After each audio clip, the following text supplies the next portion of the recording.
सारे ऐसे थे, भ्रमित थे। और फिर धीरे धीरे यह बात आप पर समझ में आ जाएगी। तो इन बच्चों को भी मालिक के लाइन में लाओ।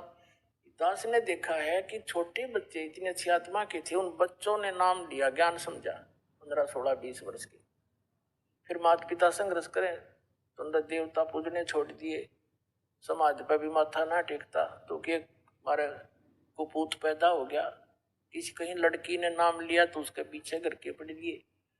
अब धीरे धीरे उन्होंने सारे परिवार ने आना पड़ा इस ज्ञान समझ के। फिर रोज के नए नए सुख दिए परमात्मा ने। तो आज वही परिवार समर्पित हो गया इस दाता पर। पहले हमने गाली दिया था, अब ऐसी अफवाह फैलाते हैं बहुत से लोग कि रामपाल तनु का है कि अपने जो कोई मर जावे उसने घसीट के ले जाओ, कंधा भी मत दो। इन्हें झूठ बोलने तो मतलब है और दूसरा काम नहीं। नकलिया ने कोई बात हुई, हम सरेआम कहते हैं संस्कार करो, विधि से ले जाओ। जो बेमतलब के बवंडर है वह ना करो। जैसे मरने वाला मर गया, उसने फूकन की तैयारी कर रहे, अन्यों का भी इसका स्नान कराओ, वो खाक स्नान कराओ है, फूकन जान लाग रहे हैं, उसने नवाओ धुआओ। ये बेमतलब की बकवादी ने शुरू करा रखी। फिर क्या है, जैसे कफन है, मुर्दे को ढकने के लिए एक पर्याप्त है। अब क्या परंपरा बना रखी है, आसपास के जितने भी व्यक्ति होंगे, घर हैं, जैसे उसके 10-20 घर हैं आसपास के कुल के लोग, तो 10 से के 10 चादर डालेंगे उसके ऊपर और उन्हें फिर फूकने जाएंगे। तो बात हुई है ये एक्स्ट्रा वेजेंस मतलब की बकवाद। एक कफन डालो। तो हमारे विरोधियों ने क्या अफवाह फैला रखी थी कि रामपाल तनु का कफन भी मत डालो। रामपाल नु कहा है ये एक्स्ट्रा मत डालो, एक अवश्य डालो। ये तो चादर भी डालने तो नाटे है। बुढ़िया मर जाओ, उस पास पास की 20 चुंदड़ी डालेंगे, 20, एक बतेरी ढक के ले जाना, फूक का आना है। बता क्या मतलब है ये। तो इस तरह की जो अनावश्यक परंपरा है यह खत्म करनी पड़ेगी हमने। कोई बुद्धि से काम लो, नो थोड़ा है कोई किसी के कहने से धक्के से मैं कह रहा हूँ ये ऐसे प्रमाण दूंगा कि आप अपने आप मानना पड़ेगा आपको, इसकी आवश्यकता ही नहीं है। तो इस प्रकार ये जो क्रियाएं हमने अननेसेसरी बना ली, ये परंपराएं, ये भी हमारे भक्ति बाधक है। जो भक्ति नहीं करता कुछ भी करो, हमने क्या दिक्कत है। जो डॉक्टर के ट्रीटमेंट के अंडर है तो डॉक्टर उसी के लिए परहेज बताता है। दूसरा से कितना रोगी हो उसकी दवाई ना ले रहा हो, क्या बताओगा उसको परहेज, कुछ भी खा मर।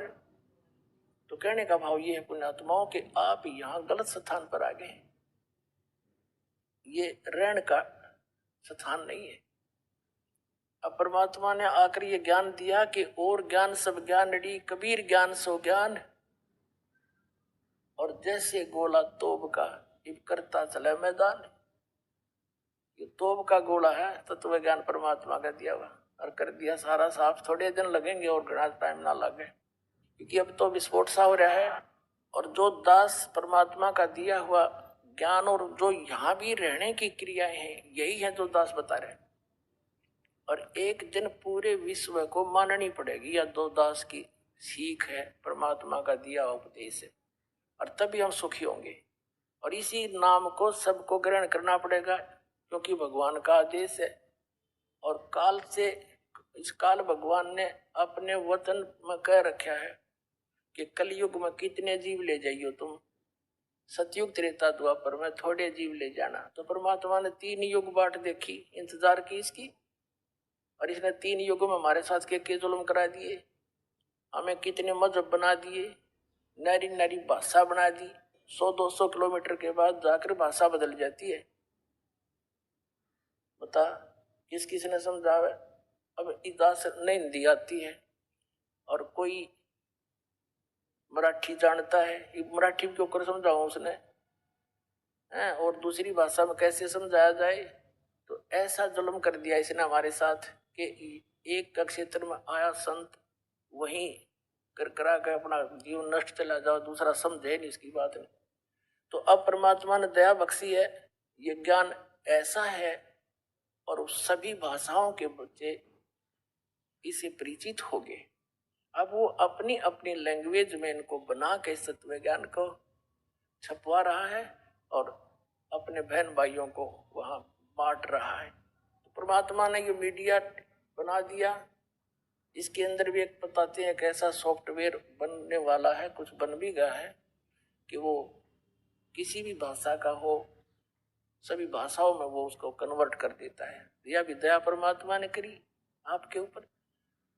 तो पुण्यात्मा परमात्मा कहते हैं, और ज्ञान सब ज्ञान डी कबीर ज्ञान सो ज्ञान, और जैसे गोला तोब का अब करता चला मैदान। तोब के गोले का आगे अकेले नहीं डटा करे, एक का बढ़ा दिया करे, दो तीन लगे बात तो निशान नहीं पावे। तो ये परमात्मा का तोब का गोला है। और ये सोच ले, एक किस्म का भी परमाणु बन गया। असली परमाणु दास ने बनाया है, अज्ञान के नाश करने का और सत्य को ऊपर उभारने का। एक पुस्तक जहां भी भक्त बांट आते हैं, उस परिवार पर कृपा होती है, आसपास के सुन सुना के वो भी उनसे पूछते हैं, फिर पुस्तक ग्रहण करते हैं। और वो क्योंकि अज्ञान घना है, कई भक्तों ने कहा जी 2 वर्ष पहले पुस्तक ली थी और आज दया हुई आपकी, बताओ इतना ज्ञान बना रखा है। एक भक्त आया महाराष्ट्र का, वो कहने लगा जी एक सांगली शहर है महाराष्ट्र में, सांगली, और वहां कोई आपकी भक्त ज्ञान गंगा बांटे थे, और हम वो मेला लगा हुआ था हमारे धार्मिक, और मैं तो भगवान शंकर का पुजारी, उसके अतिरिक्त मैं किसी ने मानो नहीं था। हमारे साथ मेरा भाई था छोटा, 10-12 वर्ष का, और हम सारा परिवार मत्था टेकने जावा थे शिव के मंदिर में। बड़ा मेला था वहां का। वह पुस्तक बेच रहा था, तो उसमें लिखा हुआ था कौन ब्रह्मा का पिता है, कौन विष्णु की माँ, ये ऐसे ऐसे।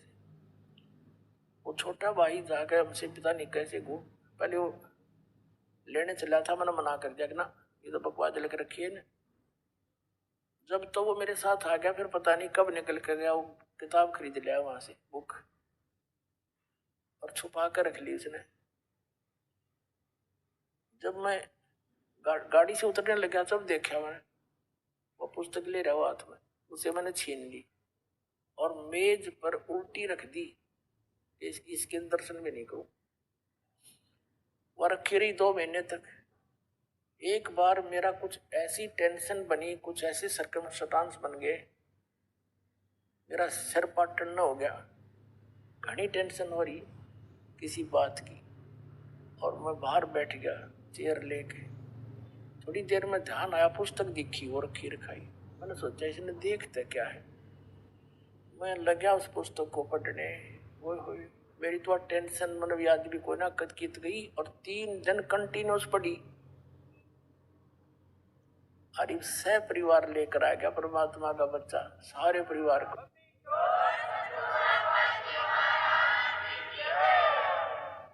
तो ये एक किस्म का परमाणु बन गया ये पुस्तक परमात्मा के ज्ञान की।